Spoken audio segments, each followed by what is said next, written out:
Oui, on peut démarrer. Donc, bonjour à tout le monde. Bonjour à tous. Moi, je vois qu'il y a beaucoup de gens. Il y a beaucoup de nos collègues de Madagascar. Il y a des gens qui viennent de Maurice, des Comores. Il y a un certain nombre d'entre vous en Antananarive qui se sont regroupés dans deux endroits. Donc, pour démarrer cette formation, moi, je voudrais d'abord remercier Digital Earth Africa d'avoir accepté d'organiser cette formation pour les îles de l'océan Indien. Je remercie également l'équipe technique avec euh, Kenneth Moubea, Joseph Tui Chimire et d'autres encore. Euh, et puis, merci à tous les participants qui sont présents. Euh, Vous savez, les choses évoluent très vite, les données sont très nombreuses maintenant. Il y a de plus en plus également d'outils disponibles. Nous sommes forcément obligés de nous mettre à jour et d'évoluer avec notre temps, tout simplement. Euh, Là, c'est juste les mots d'introduction pour moi. Je vais rendre la parole à nos collègues de Digital Earth Africa maintenant. À vous. Merci beaucoup, professeur. Euh, Bonjour à tous. Mon nom est Cédric Joran, je suis assistant directeur pour Digital of Africa et je serai accompagné ce soir de mon collègue Joseph. Et tous les deux, nous allons essayer de vous présenter ce qui est le programme et la plateforme Digital of Africa à travers une présentation qui, je l'espère, ne sera pas trop longue. Et enchaîner avec une démonstration de la part de Joseph qui vous démontrera les différentes interfaces que la plateforme propose, les différents types de données et les différents types d'utilisation qui peuvent être faites à partir de ces données d'observation de la Terre. Donc, au niveau de l'agenda pour aujourd'hui, une introduction brève. Et on va de suite passer à une présentation des données qui sont disponibles à travers des Africa, des différents services. La démonstration de Joseph. Je finirai après avec des cas d'utilisation qui ont déjà été publiés, produits au cours des derniers mois sur le continent africain. C'est juste une sélection. On parlera de la plateforme d'apprentissage et des services d'assistance de Digital Earth Africa et une session de questions, de discussion ouverte. Donc, n'hésitez pas à poser des questions. Il y a pour cela un service de questions qui est disponible à travers Zoom. On essaiera de répondre à toutes les questions avec Joseph et si on n'a pas la réponse à toutes les questions, on les prendra en note et on vous enverra les réponses.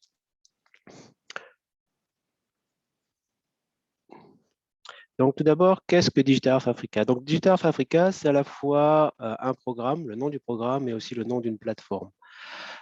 Et ce programme, cette plateforme est partie d'une vision qui est de fournir un service de routine qui sera fiable, opérationnel, et qui utilise les données d'observation de la Terre pour aider à la prise de décision pour les décideurs politiques, pour les scientifiques, le secteur privé, la société civile, et tout ça pour faire face aux changements sociaux, environnementaux, économiques sur le continent africain.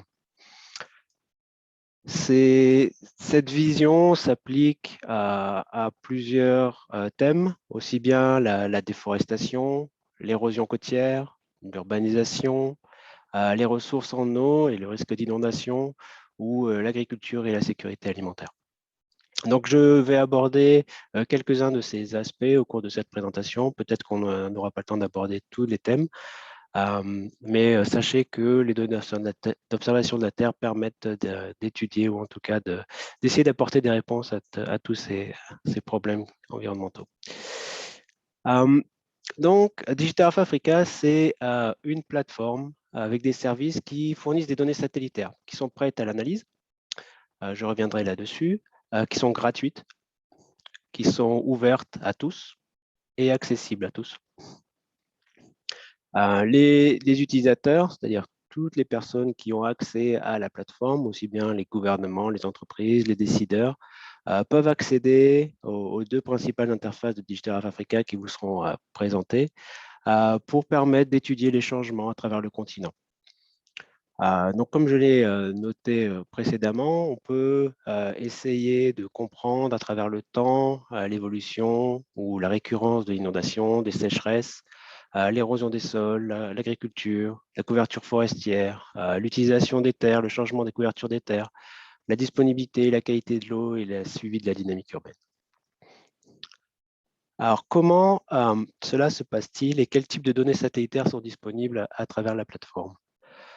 Comme vous le savez peut-être, il y a différentes agences spatiales qui utilisent des satellites tels que Sentinel ou Landsat, sont probablement des noms que vous avez déjà entendus, et qui sont en orbite autour de la Terre et passent au-dessus du continent africain en prenant des photos tous les 16 jours ou tous les 5 jours en fonction des différents satellites.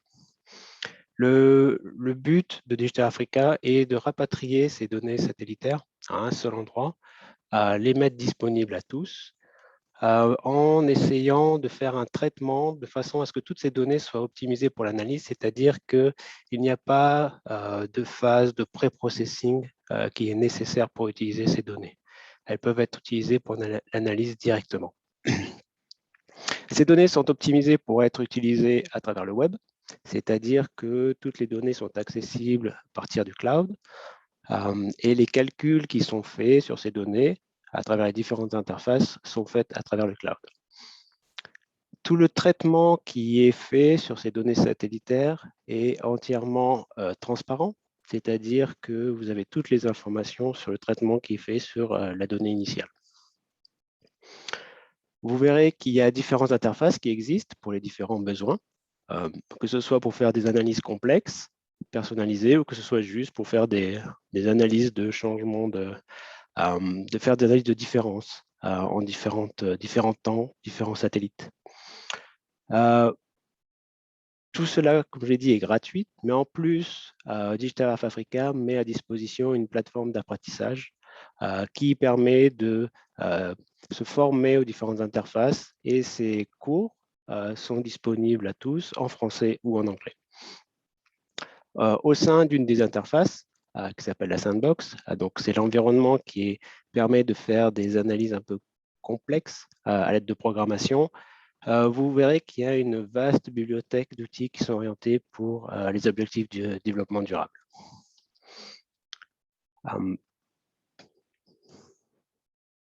DE Africa est un programme qui se veut diversifié et inclusif. C'est un des principes directeurs de Digital Africa.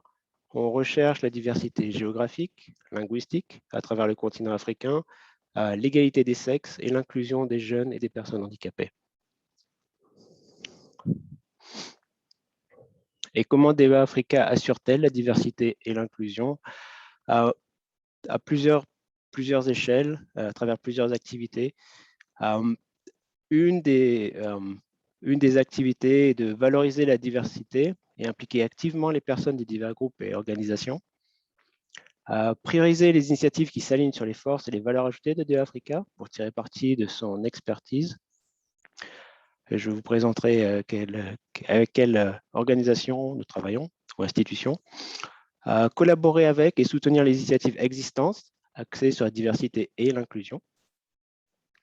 Adopter une approche à deux volets consistant à intégrer les considérations de diversité, d'inclusion dans tous les travaux et à entreprendre des activités ciblées.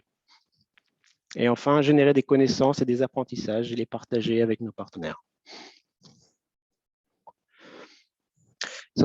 Avec qui travaillons-nous? Digital Health Africa est un programme qui a pour but de s'installer en Afrique. Pour l'instant, il est développé à partir de Géosciences Australia, en Australie, et nous travaillons avec plusieurs partenaires sur le sol africain. Entre autres, nous travaillons avec SANSA, donc South African National Space Agency, avec le RCMRD en Kenya, Agrimet, Afrigist, le CSE au Sénégal, et OSS. Tous ces organismes ou institutions sont partenaires de Digital Africa et seront amenés à gérer dans le futur une partie du programme ou des activités de Digital Africa. Dans quelques mois, la partie qui est assurée en ce moment de gestion du programme par Geoscience Australia sera pris en compte, sera gérée par un PMO, donc un programme Management Office qui sera à Sansa, donc en Afrique du Sud. Je vais maintenant vous parler des différents types de données, de services et de plateformes. Peut-être que vous reconnaîtrez cette photo sur l'île de Madagascar. Donc, qui peut utiliser la plateforme de DEA Africa? La réponse est tout le monde. C'est ouvert à tous. C'est un modèle qui est basé sur l'Open Data Cube. Donc, tous les algorithmes qui sont utilisés sont ouverts, sont disponibles à tous. C'est gratuit. Il y a un service d'assistant qui est disponible. Et tous les groupes que nous aidons avec ces données pour la prise de décision sont aussi bien les gouvernements, les ONG, la communauté scientifique et le secteur privé. Et que trouve-t-on sur la plateforme? Plusieurs choses. Tout d'abord, comme je l'ai mentionné, les données qui sont issues des satellites, les différents satellites, donc en l'occurrence les satellites Landsat de l'USGS, Landsat 5, 7 et 8, avec des données de réflectance ou de température. Les données de Sentinel-2, qui sont des satellites européens, aussi bien la réflectance de surface ou les images radar, Sentinel-1. On reviendra sur la différence entre les deux. Mais aussi, vous aurez accès à des données supplémentaires à l'échelle continentale. Donc, non seulement vous aurez accès à toutes les données satellitaires des satellites Landsat et Sentinel, mais aussi à une série de données supplémentaires telles que les mosaïques à l'os pulsar qui sont radars, des modèles numériques d'élévation, SRTM, NASA-DIM ou Copernicus-DIM, des données de précipitation, comme celles que vous voyez en haut à droite sur mon écran, CHIRPS, des données d'utilisation et de couverture des terres, comme par exemple le modèle d'ESRI ou le modèle d'ESA, WorldCover, en bas à droite sur mon écran. Et nous continuons à distribuer de plus en plus de données qui peuvent être utiles à l'étude des changements environnementaux. Par exemple, en bas, Mangrove Watch, qui est en ce moment en développement et qui sera mis à disposition pour tout le monde dans les prochaines semaines. Donc, tout ceci sont soit des données brutes qui permettent l'analyse, soit des services déjà existants. Alors, en termes de couverture des données satellitaires, comme vous pouvez le voir sur cette image, je ne sais pas si vous pouvez voir mon curseur, vous pouvez voir les différents types de satellites. Donc, ce sont les données brutes venant des satellites. À gauche, les données radar, Sentinel-1. Vous pouvez voir que la couverture ici qui est représentée au niveau de Madagascar pour Sentinel-1 est à peu près la même que autre part sur le continent africain. Ce qui est aussi le cas pour les données Sentinel-2, qui sont elles des données optiques, ou Landsat 8, très bonne couverture au niveau de Madagascar ou des autres îles. Ceci est un peu moins vrai pour les données Landsat 5 ou 7, qui sont des données qui datent des années 80 jusqu'à 2000. C'est particulièrement vrai pour les données entre 1984 et 1995. Mais les données au-dessus de Madagascar ne sont pas forcément moins fréquentes que sur le continent. Donc voici pour les données d'origine, donc les données satellites, mais DEA Africa aussi génère des produits à l'échelle du continent. Et à travers ces produits, un est appelé Water Observation from Space, donc observation de l'eau à partir de l'espace, qui est un modèle qui permet d'étudier à travers le temps la présence d'eau, la variation de présence d'eau à chaque endroit sur le continent depuis les années 1980.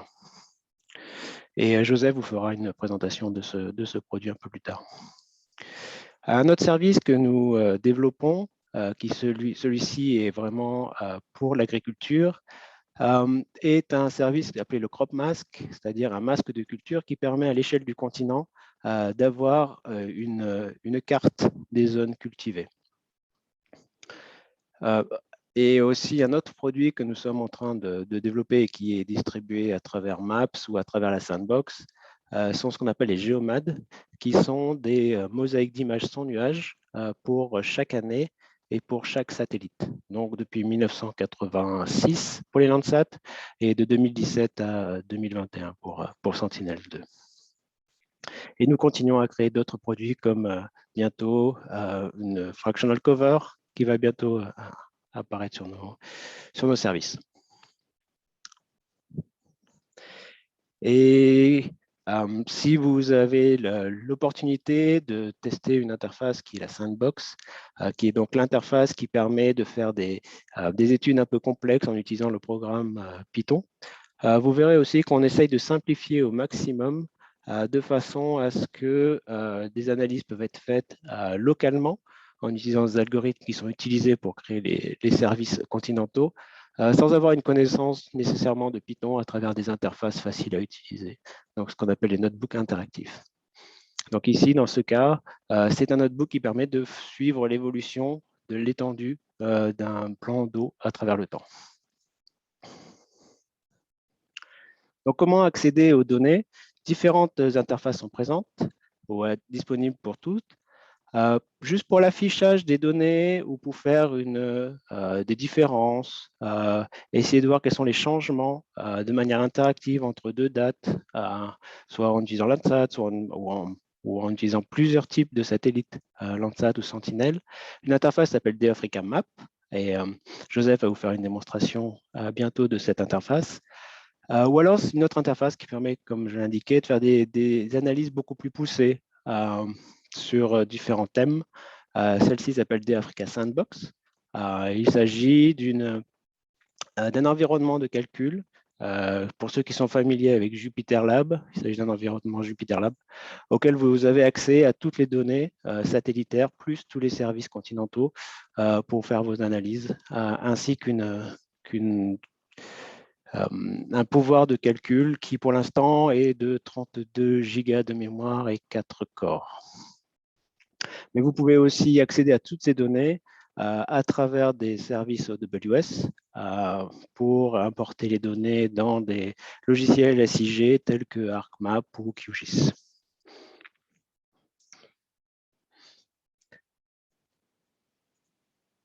Donc, voici par exemple une image de l'interface interactive de DAfrica Maps et toutes les données que vous aurez qui sont rendues accessibles à travers cette interface, vous pouvez aussi les importer dans ArcMap ou dans QGIS. Donc, je vais m'arrêter là pour la présentation. Je reprendrai un peu plus tard après la démonstration de Joseph. Je vais arrêter de partager mon écran et Joseph va vous faire une démonstration de différentes interfaces. Merci Cédric. En fait, moi, je vais me concentrer sur la démonstration de nos outils, et spécialement la carte Digital of Africa. Et puis, je vais revenir sur l'interface Sandbox. Je pense que tout le monde voit mon écran. Oui. OK. En fait, je vais d'abord commencer par vous montrer l'interface Map, l'interface carte Digital of Africa. Cette interface, c'est très facile à manipuler. Auparavant, c'était seulement en anglais, mais pour le moment, comme vous voyez, il y a moyen de choisir la langue qui vous convient. Alors, comment on va travailler en français? C'est pourquoi j'ai choisi le français. Et puis, je vais vous prendre à travers les produits qui sont disponibles. Dans notre map, on peut avoir la fenêtre via laquelle on peut ajouter des données, soit des données qui existent dans le territoire d'Histoire d'Afrique, mais aussi on peut ajouter les données à partir de notre ordinateur. Bien sûr, on a d'autres barres de menu qui peuvent nous permettre de spécifier les paramètres de nos cartes. On peut aussi demander l'assistance à l'équipe d'Histoire Africa, mais aussi on peut créer une histoire et partager ou imprimer tout dépendra de vos utilisations ou bien de vos communications. Alors, quelles données avons-nous dans nos répertoires Digital Africa? Ici, on peut voir, nous avons des données satellitaires, bien sûr. Dans notre catalogue, on peut voir la réflectance de surface. Ces données vont nous parler des phénomènes naturels ou à travers tout le continent africain. On peut avoir toutes ces données, soit qui sont dérivées du centenaire D et des images Landsat. Comme je dis qu'il a déjà mentionné, nous avons Landsat 5 qui date de 1980 jusqu'en 2000. Et nous avons Landsat 7 qui date de 2000 jusqu'à nos jours. Et nous avons aussi Landsat 8 qui date de 2013 jusqu'à nos jours. Ces données sont toujours là, accessibles, et peuvent être traitées via DAfrica. Et puis, nous avons aussi des données qui peuvent être annuaires. Ce sont des données qu'on appelle géomad. Ce sont des données sans nuage qui essaient de compléter les données manquantes en faisant la moyenne des pixels des données existantes. On a aussi des données semi-annuelles. Ces données semi-annuelles, c'est-à-dire pour 6 mois, et sont disponibles pour le centenaire D. Nous avons d'autres données comme la surface, la température de surface. Nous avons aussi les données de la DAR qui sont dérivées du centenaire et tout. Et ça peut être aussi journalière ou annuelle. Nous avons aussi l'observation des eaux de la surface. Ce produit qui est uniquement disponible ici d'Africa. Ça nous montre la couverture en eau d'une façon journalière. Ça peut être d'une façon annuelle, ce qui permet de surveiller les étendues d'eau à travers le temps. Mais aussi, on peut aussi surveiller des cours d'eau ou des étendues d'eau qui sont permanentes. Actuellement aussi, on a les données de l'agriculture, où on a le masquage des cultures. Cela nous permet non seulement de surveiller des surfaces cultivées, mais aussi d'essayer de déterminer la probabilité de culture d'une région. Par exemple, une ville a moins de probabilité de cultiver qu'une région peut-être de jachère. Nous avons aussi la végétation, nous avons aussi la couverture et l'utilisation des sols obtenues de diverses sources. Alors, toutes ces données, nous pouvons les accéder et les analyser d'une façon un peu mieux avancée à travers nos cartes Digital Africa. Mais pour le moment, ce que nous allons faire, nous allons nous concentrer sur 3 aspects ou 2 aspects, je peux dire. On va essayer de voir comment surveiller la couverture des eaux à travers nos cartes Digital Africa. Deuxièmement, on va essayer de voir comment surveiller la couverture végétale en utilisant l'indice de végétation normalisée NDVI comme proxy.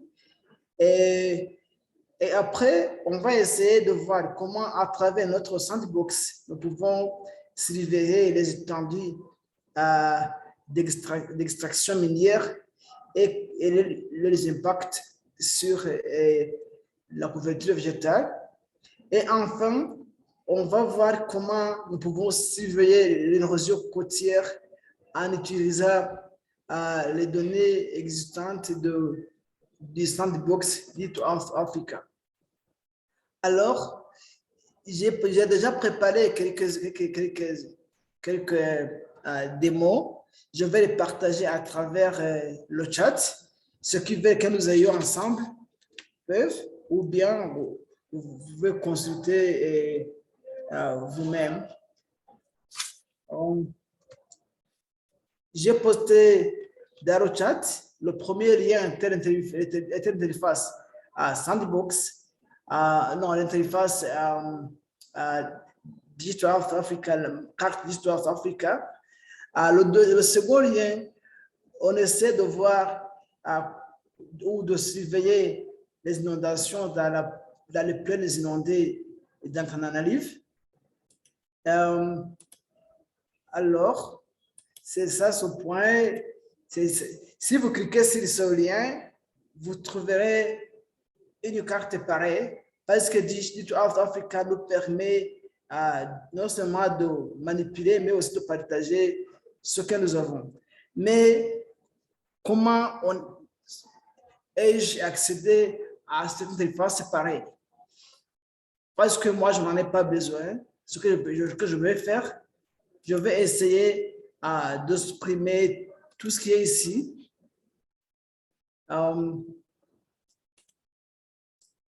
Aller vers l'histoire aussi que j'ai partagée avec vous.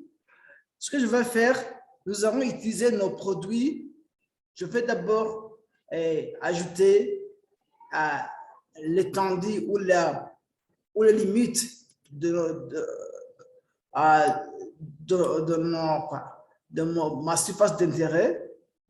Alors, ce sont des limites qui ont été partagées par le prof Souroufou. Voilà, on a appelé ça le phare de Madagascar. Ce sont des zones inondées de Madagascar. C'est celui-ci qu'il a partagé.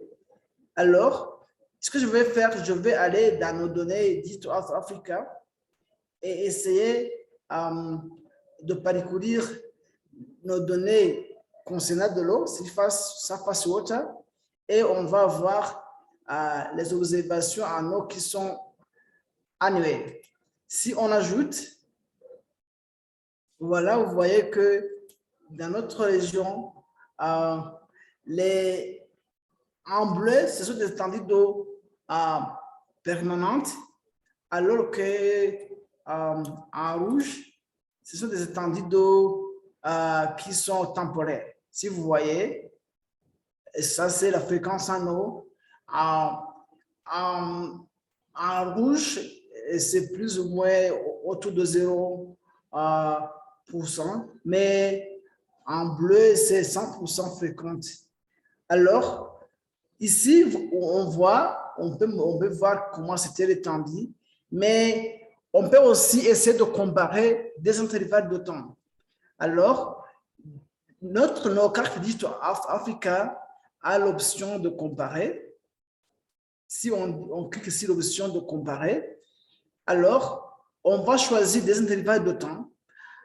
Sur la carte que je vous ai partagée, j'avais choisi l'année 2000 pour mon année de départ. Voilà, le 1er janvier 2000. Non, c'est ici en rond. J'avais choisi le 1er janvier 2000. Alors, pour la dernière année, j'avais choisi le 1er janvier 2020. Voilà. Alors, si on essaie de comparer nos étendues en eau, si vous voyez bien, nous avons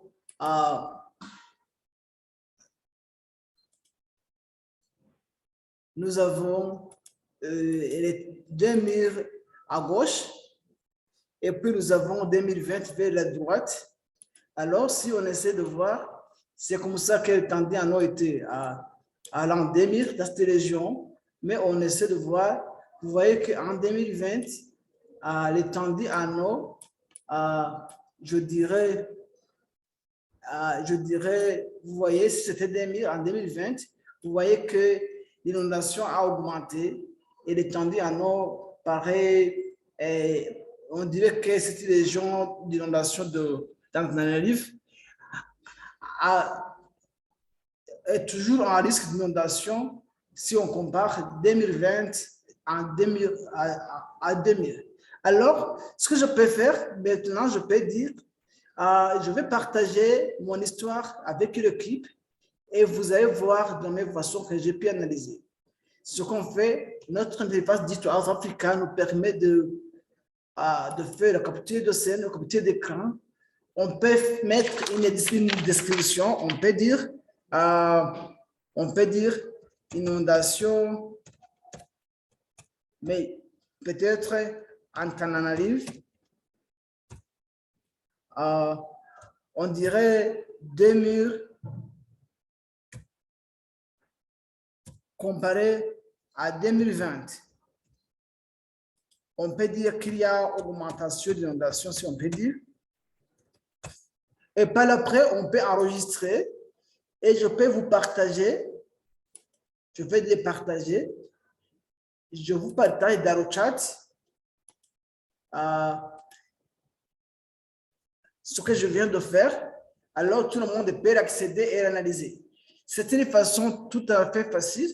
Vous pouvez naviguer l'interface, vous pouvez analyser un phénomène et puis en partager les résultats peut-être avec vos collègues de travail ou vos boss, ça dépendra. Pourquoi pas avec des bails de fonds. Alors, ça, c'était notre outil qui se base sur l'observation des eaux à travers l'espace. J'avais utilisé les données annuelles, mais pour le moment aussi, je peux aussi utiliser les données qui nous montrent la couverture d'eau tout à fait permanente. Je peux supprimer ce que j'avais mis avant. Je peux supprimer ça. Et puis,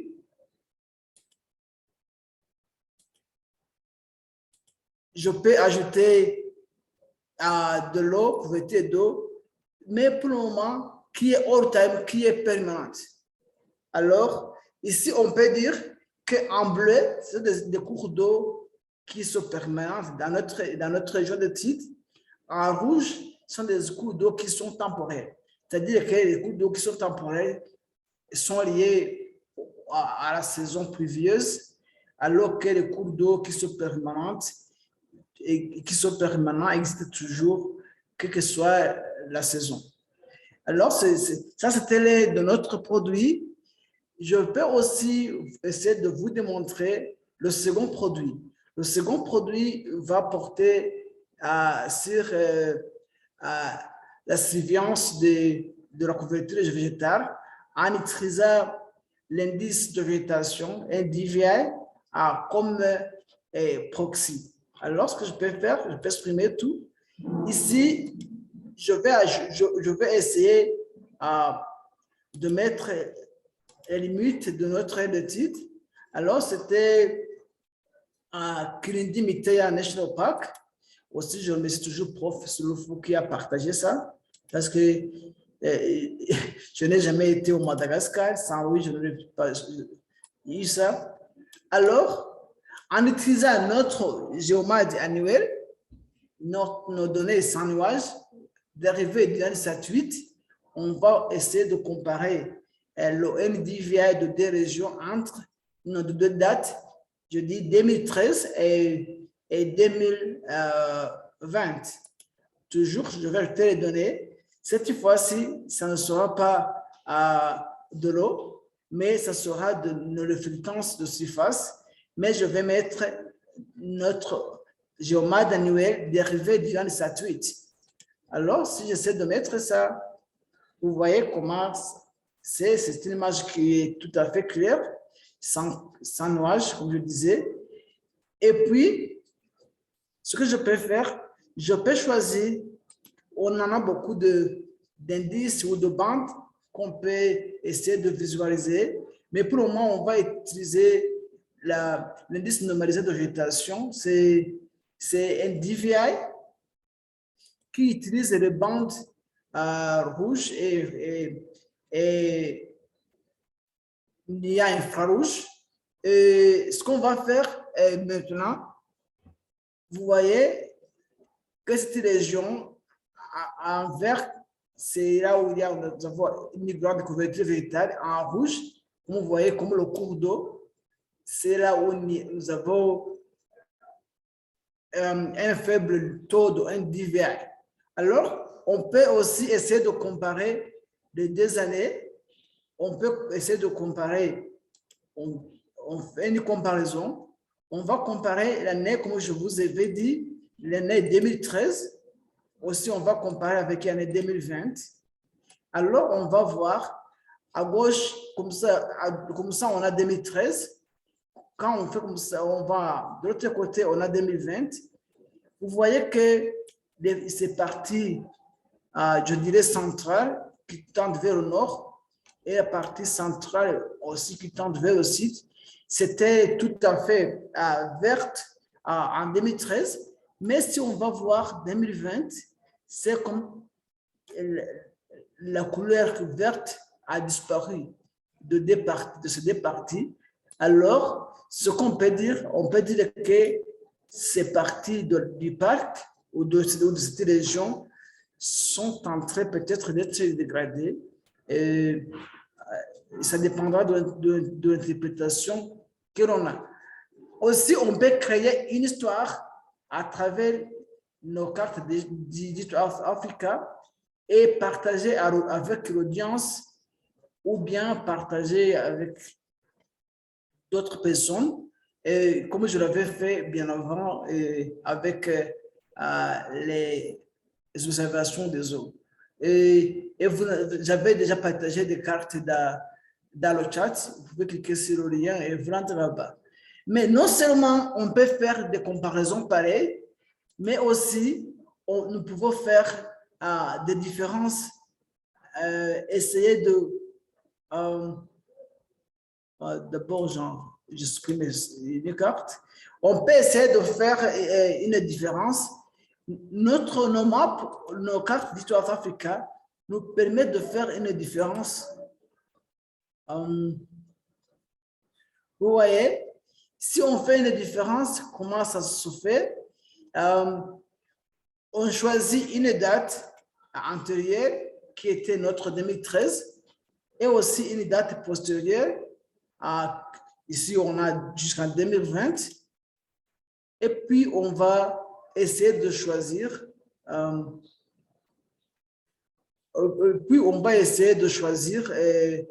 Notre zone d'intérêt. Et par après, on nous demandera quelle différence que nous voulons. Ici, nous avons toujours travaillé avec le NDVI comme indicateur ou comme proxy de la couverture végétale. Alors, par après, on peut générer notre différence. Et comme vous voyez, les deux zones que je vous disais, qu'il y avait une réduction en couverture verte, nous montre pas la différence avec la couleur qui tend vers le rouge, qui est une réduction de NDVI ou de couverture végétale. Alors, aussi, je peux partager ce produit avec le groupe en utilisant le même lien,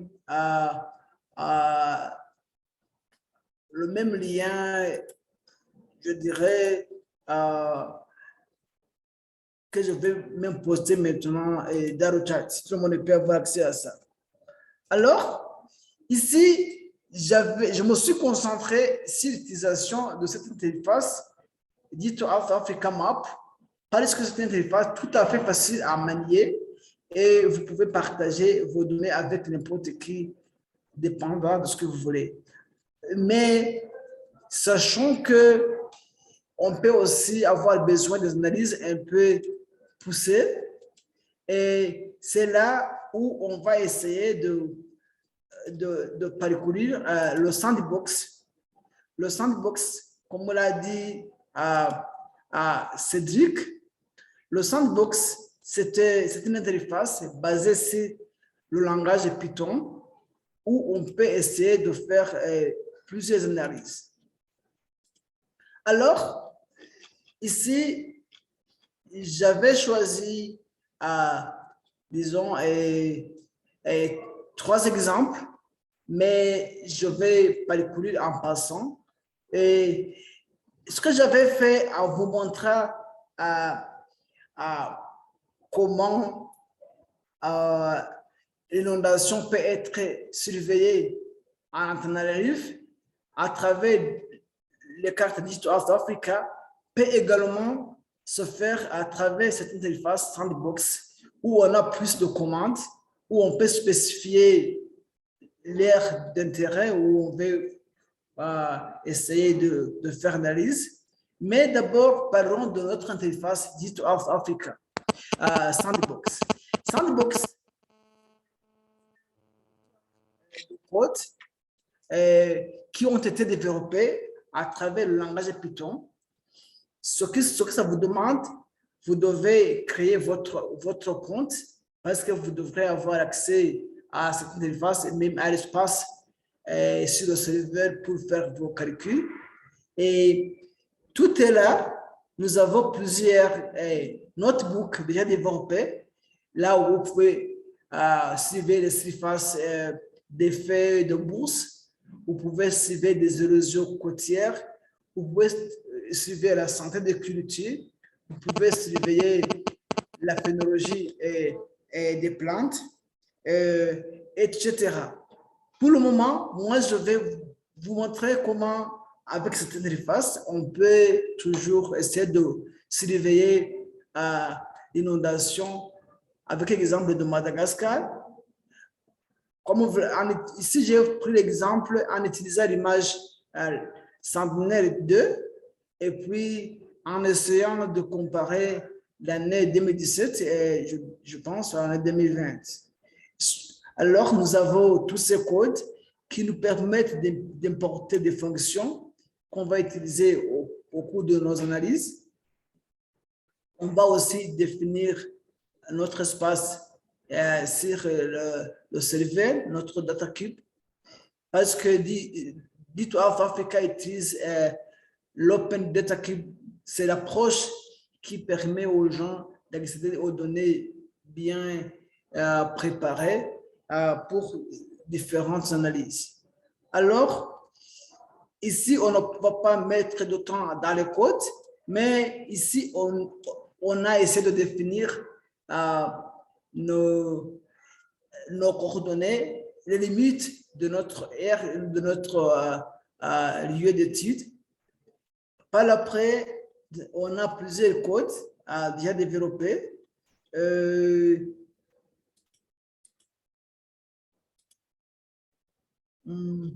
Ok, voilà, ça veut dire que je tourne bien avant et essayer de lancer tout. Patientez-vous, ça prend quelques minutes, dépendant de l'Internet.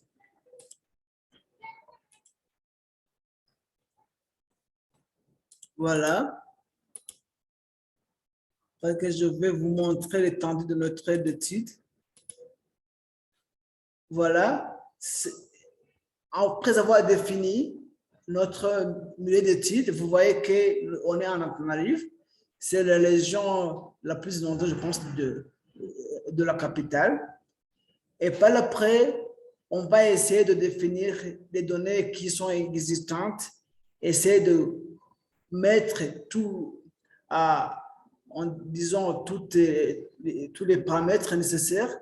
Mais ce que ici, on a utilisé l'indice modifié de l'eau, Modified Nomad Difference Water Index. Alors, ce qu'on a fait, vous voyez le résultat que je vais vous montrer.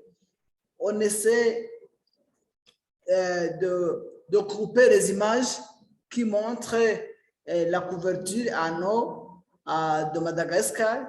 Si vous voyez à gauche, on a le mois de septembre. Et si vous comparez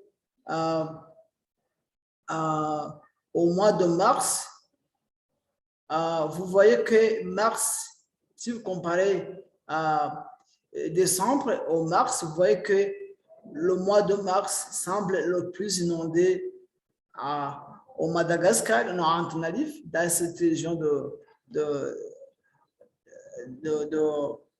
la plus inondée.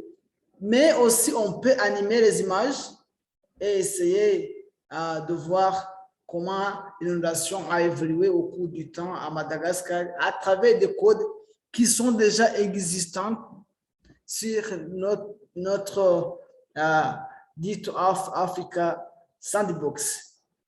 Par après, on peut faire essayer de voir les années qui sont les plus inondées comparées aux autres, les dates, bien sûr, qui sont les plus inondées. Et on peut comparer une année à l'autre. On pourrait dire qu'on comparera janvier 2016 et mars 2018. On voit qu'il y a une très grande différence. On dirait qu'en janvier, il n'y a pas d'inondation, mais en mars, c'est toujours catastrophique, je ne sais pas. On peut aussi essayer de comparer différentes dates comme on veut.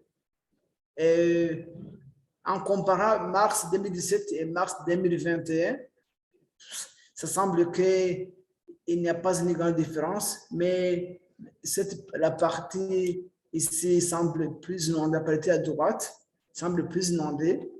Et par après, on peut essayer de produire une carte qui nous dit quelles sont les zones qui sont restées couvertes d'eau. On dirait 5,28 km², mais il y a aussi des zones qui étaient inondées, qui ne le sont plus, qui sont changées de l'eau, et ces zones qui sont devenues, je dirais, sèches, c'est plus ou moins 2 km, mais il y a aussi des zones qui sont devenues inondées, qui n'étaient plus de l'eau auparavant. Pour le moment, c'est tout. C'est couverte d'eau et c'est à peu près 4,7, à peu près 5 km. Voilà, on peut dire qu'entre ces deux dates, la région devient de plus en plus inondée. Alors, ce notebook est aussi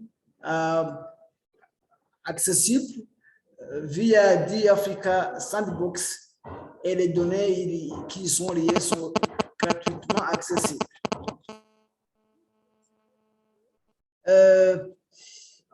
Je peux aussi vous montrer comment on peut utiliser nos données Digital Earth Africa pour surveiller l'étendue minière ou bien l'impact sur la couverture végétale.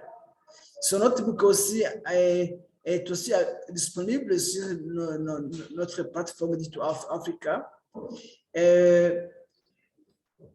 Comme vous voyez, nous avons des fonctions qui sont déjà développées.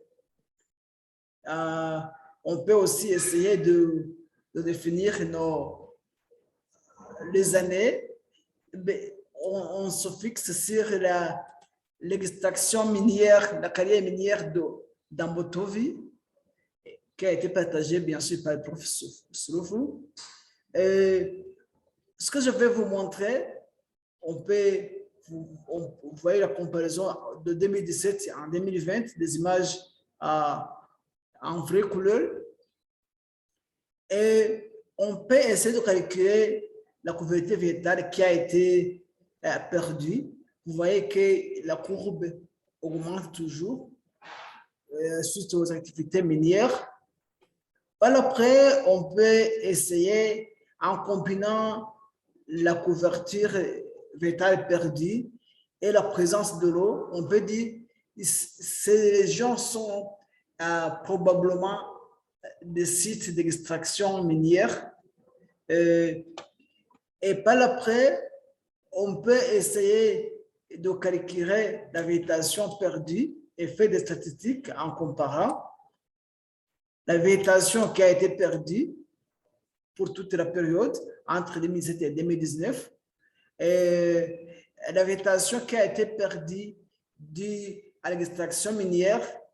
Et on peut essayer de comparer toute la végétation perdue et ce qui a été perdu due à l'extraction minière. Bien sûr, on voit que c'était une petite proportion. C'était à peu près 0,5%, non, 0,52%, je dirais. Oui. Et voilà, on peut essayer de cartographier ça.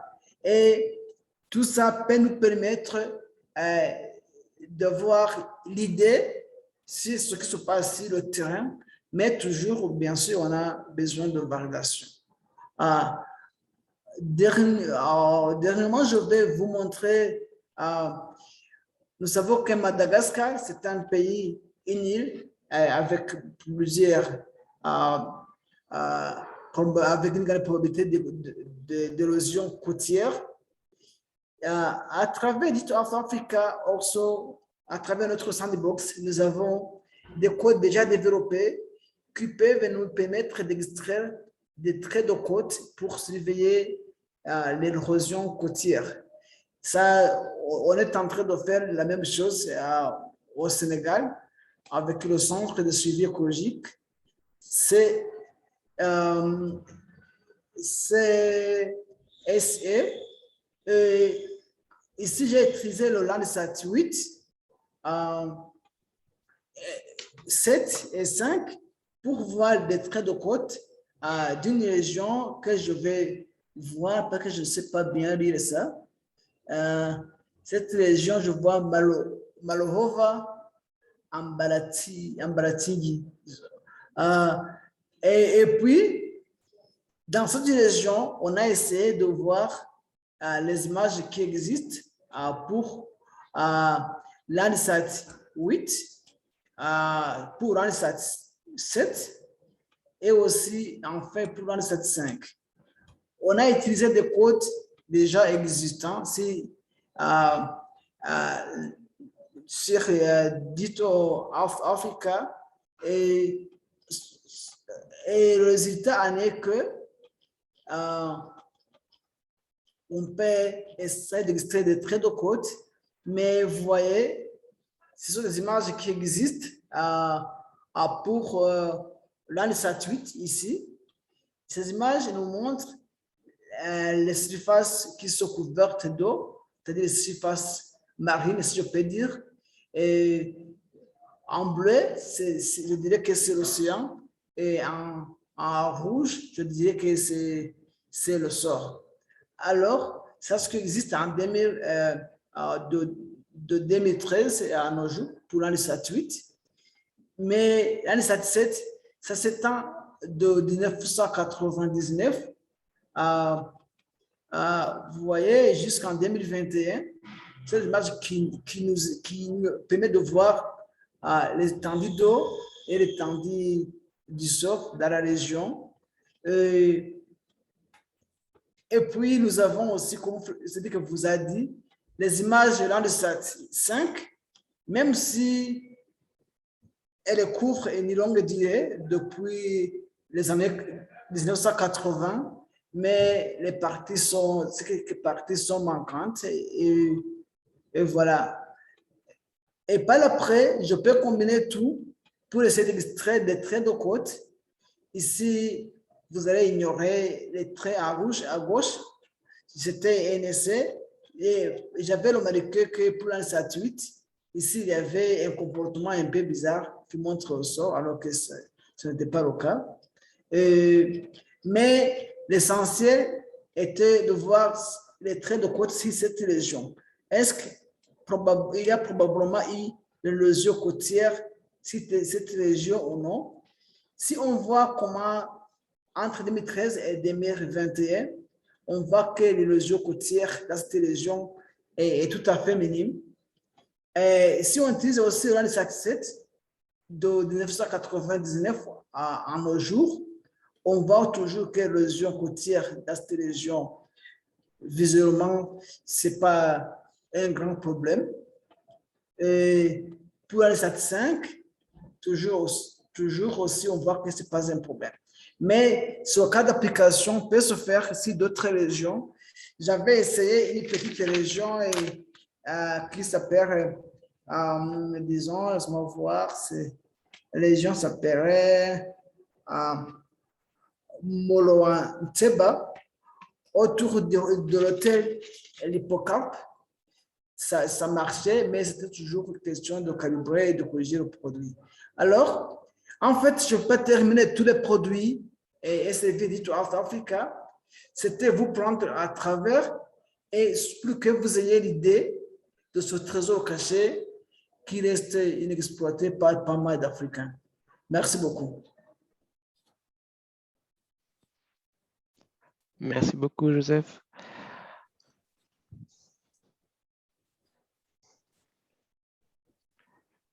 Je vais vite repartager mon écran et on va essayer d'aller rapidement sur cette partie-là de façon à laisser un peu de temps pour les questions. Il y a déjà quelques questions dans le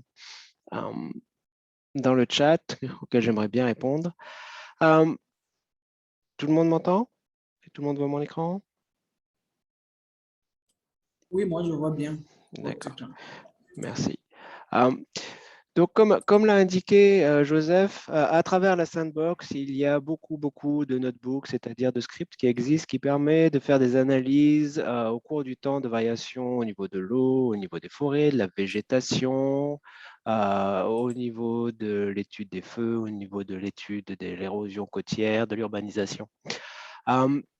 Sur cet exemple, par exemple, de cas d'étude, on a essayé à chercher quelle était la variation des étendues d'eau à différents lacs, aussi bien en Tanzanie qu'en Kenya. Et on peut voir qu'en utilisant soit WOFS, soit directement le produit que vous avez vu sur Maps, ou faire des études à travers la sandbox, on peut facilement voir l'évolution au cours du temps et les périodes d'assèchement des différents lacs. Et tout ceci est disponible dans la sandbox. Et si vous avez envie de faire des études à long terme, si vous voulez remonter jusqu'aux années 90, vous pouvez voir par exemple des animations comme celle-ci peuvent être très facilement créées à travers la sandbox. Et vous pouvez voir par exemple sur la gauche l'évolution d'une zone agricole en Égypte ou sur la droite l'évolution de Tanger au Maroc. Donc urbanisation et agriculture.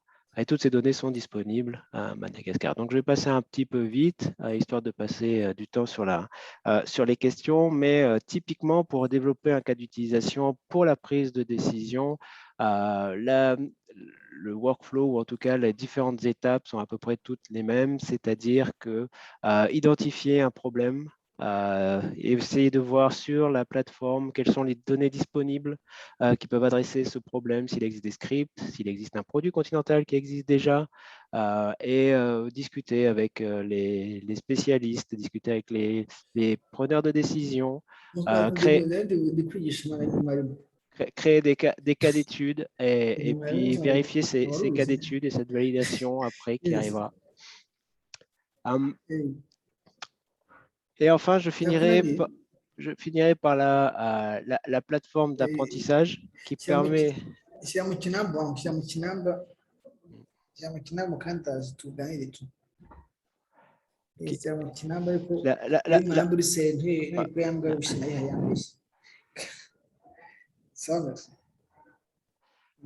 La plateforme d'apprentissage qui permet, si vous voulez, si vous le souhaitez, de vous former à l'utilisation de la sandbox qui a été présentée en dernier par Joseph. Donc, c'est un cours en ligne, gratuit, disponible à tous, auto-rythmé, à votre rythme, qui vous permet de comprendre quelles sont les données, comment créer des composites, des images sans nuages, quels sont les différents indices qui existent pour travailler sur l'agriculture, la végétation, sur les variations d'eau, développer vos propres cas d'application à travers la sandbox, plus quelques bases en Python. Et encore une fois, c'est disponible en français. Si vous voulez y accéder, n'hésitez pas à nous contacter. Le lien est en bas ici sur cette slide. Comment en savoir plus sur Digital Earth Africa? N'hésitez pas à aller sur le site Digital Earth Africa. Vous pouvez vous abonner en cliquant, en s'inscrivant pour recevoir les nouvelles sur les nouveaux produits qui sont disponibles. Vous pouvez venir tous les mercredis. Il y a une session hebdomadaire d'apprentissage gratuite qui est animée par Joseph, Edouard, Kenneth. Vous pouvez poser vos questions, discuter de vos cas d'application. Vous pouvez nous envoyer un email.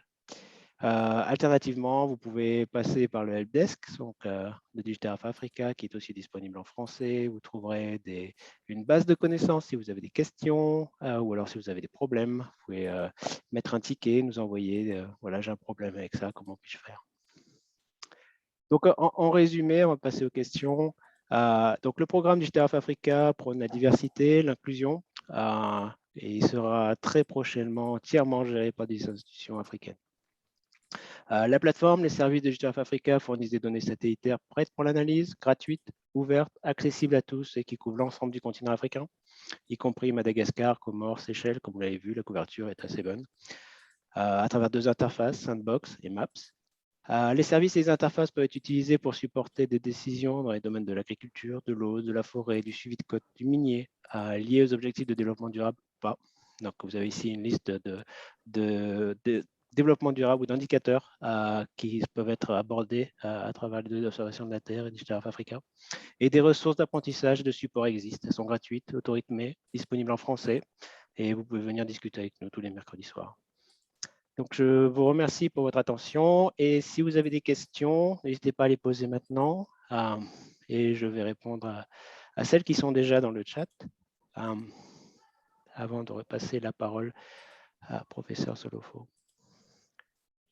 Donc, les questions, une question intéressante dès le début qui était au niveau de quelle est la valeur ajoutée de Digital Earth Africa. Je dirais que ça va dépendre de quel est votre, ce que vous voulez faire à Digital Earth Africa ou qu'est-ce que vous aviez en tête, mais je dirais que c'est la seule plateforme qui permet d'accéder à toutes les données satellites au même endroit, de faire des analyses avec toutes ces données au même endroit. Elle est opérationnelle, c'est-à-dire que quand une donnée est publiée par un des fournisseurs de données satellites, elle est disponible dans Digital Earth Africa quelques heures ou quelques jours après, dépendant du satellite. Ces données sont ce qu'on appelle Analyse Ready Data, c'est-à-dire qu'elles ont été processées de façon à ce qu'elles soient optimisées pour l'utilisation dans le cloud, c'est-à-dire qu'on utilise un format qui s'appelle Cloud Geotiff. On utilise des métadatas qui permettent l'utilisation optimisée à travers le cloud, c'est-à-dire que vous allez utiliser que la zone d'étude quand vous avez besoin. Vous n'allez pas charger toute une scène énorme qui va vous consommer beaucoup de mémoire ou de bande passante. Elle répond aux critères d'analyse, c'est-à-dire que tout est traité de façon à être optimisé pour l'analyse et homogène à travers les différents types de satellites. Vous pouvez utiliser différents types de satellites en même temps dans une analyse. Et vous pouvez accéder à des puissances de calcul gratuites, votre propre environnement pour développer vos propres algorithmes si vous le voulez. Et si vous travaillez sur des zones très grandes, il est possible que certains des services continentaux qui sont déjà développés par Digital Earth Africa peuvent vous aider, ou en tout cas donner un début de réponse. Et c'est la puissance de Digital Africa et de pouvoir créer tous ces produits à l'échelle continentale. L'Afrique est immense. La puissance de calcul qui est nécessaire pour créer des produits continentaux est très grande. Donc, profitez de Digital Earth Africa.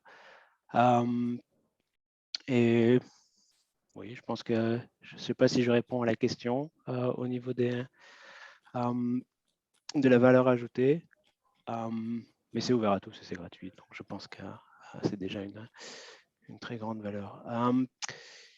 Une autre question qui a été posée est autour des diversité et inclusion. Donc, quelles sont les initiatives et quels sont les groupes avec lesquels nous travaillons?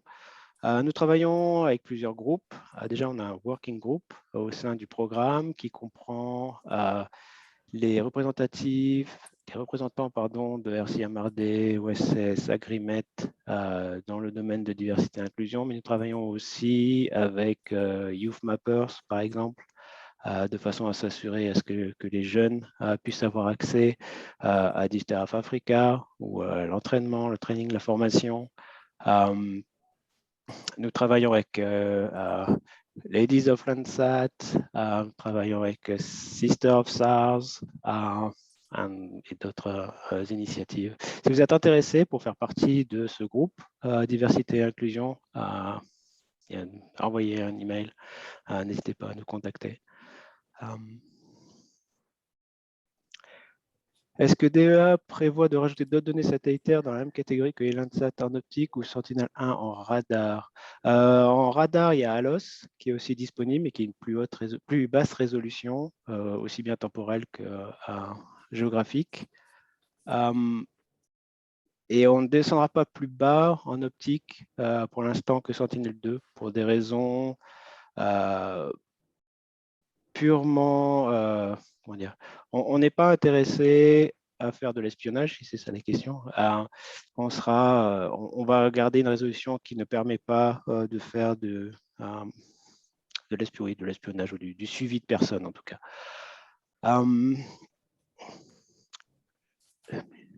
Je suis intéressé par votre application sur le trait de côte. Est-ce que vous pouvez me rappeler rapidement l'approche pour les obtenir?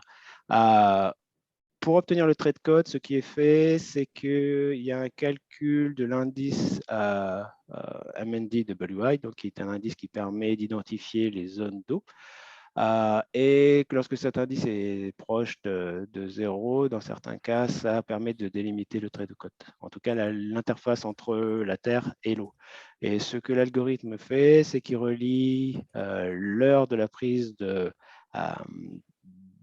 la photo satellitaire avec la hauteur des marées, permet de choisir si c'est une marée haute, une marée basse, vous-même choisissez votre propre analyse, et ensuite permet de relier entre tous les pixels qui sont cette limite terre-mer, tracer un trait, un vecteur qui va relier tous ces pixels, mais en s'assurant que la résolution du vecteur, tiré du trait vecteur, est plus fine même que l'ANSAT dû à l'algorithme qui est utilisé, qui a été développé spécialement pour ça. Et toutes ces analyses sont faites sur des géomédians, c'est-à-dire sur des zones sans nuages.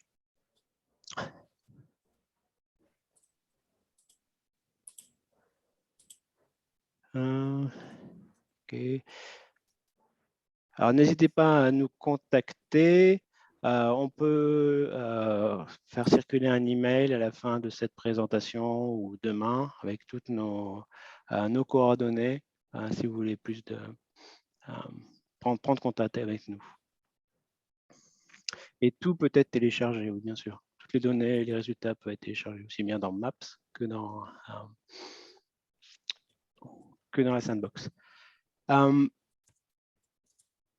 Pour des soucis de temps, il n'y a pas d'autres questions dans le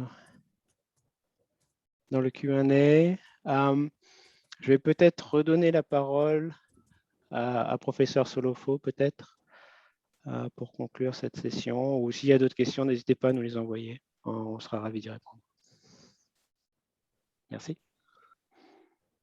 Oui, merci Cédric. Tout à l'heure, j'ai oublié de mentionner Cédric Joran, qui fait aussi partie de Digital Earth Africa. Il y a encore quelques questions, je crois, mais les membres de l'équipe technique d'EEA peuvent répondre à ces questions. Ils sont prêts à entrer en contact avec vous. Je crois que la question qui a été posée très souvent, c'est de savoir si la vidéo de cette présentation d'aujourd'hui est disponible. Je ne sais pas, est-ce que… Oui, pas de problème, la vidéo peut être rendue disponible. On va peut-être couper le début avant le commencement et avant le début de la présentation. Et puis après, partager le lien, il sera sûrement mis sur YouTube ou un endroit similaire. Et on peut envoyer le lien à toutes les personnes qui ont assisté à la présentation par email, ou alors on peut relayer à travers vers vous-même, professeur. D'accord, pas de souci. OK, donc merci à vous deux. Merci pour cette belle présentation. Je pense que tout le monde a été très intéressé. Il y a ce sondage que l'on vous demande de remplir. C'est un sondage en ligne. Ce genre d'approche est très intéressante parce que ça nous permet de nous, disons, de nous affranchir du problème de téléchargement des images. Vous savez que les images sont de plus en plus volumineuses actuellement. Donc, on nous offre des moyens de calcul en ligne, des moyens de calcul, ce sont des calculs parallèles. Et donc, comme Cédric l'a dit tout à l'heure, il faut en profiter. Profitons-en. Bon courage à tous. Et merci et au revoir.